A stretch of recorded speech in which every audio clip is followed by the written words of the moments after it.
हा काय पसारा लावलेला आहे, जिथे तिथे कपडे, ड्रॉवरमध्ये कोणी कपडे ठेवतं का, असं हे म्हणाले. पण काय करणार, जागाच नाही आहे, मग कुठे ठेवू असं मी म्हणून मोकळी झाले. पण काय यार, इतके कपडे झालेले आहेत ना, की खूप कपडे झालेले आहेत, मग कुठे ठेवायचे हाच विचार होतो. म्हणून इकडे तिकडे कोंबून ठेवावं लागतात.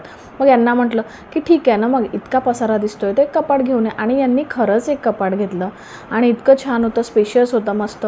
खूप एक्साइटमेंट होती कपाटाची. नाही तर मला माझं कपाट जे होतं लग्नाचं, ते मला आता सेपरेटली पूर्णपणे माझं होणार आहे आणि त्या गोष्टीचा आनंद मला जास्ती होता या नवीन कपाटापेक्षा. मग काय मस्त अशी रेडी झाले आणि कपाटासाठी काही हँगर पण घ्यायचे होते मला यांच्यासाठी, ते घ्यायला गेले आणि भलतंच काही बघत बसले. हा बांगड्या कानातल्याचा मोह तर बायांना काही आवडतच नाही. मला तर खूप आवडतात इयरिंग्स, वेगवेगळ्या बँगल्स खूप बघितल्या पण घेतलं काहीच नाही. मला जे घ्यायचं होतं मी तेच घेणार होते. पण मला पण माझ्यासाठी काही शॉपिंग करायची होती. थोडीफार शॉपिंग केली आणि मस्त वडापाव खाल्ला. खूप टेस्टी होता वडापाव. आणि त्यानंतर मी घरी आले आणि असं संपवला माझा आजचा दिवस. Okay, bye.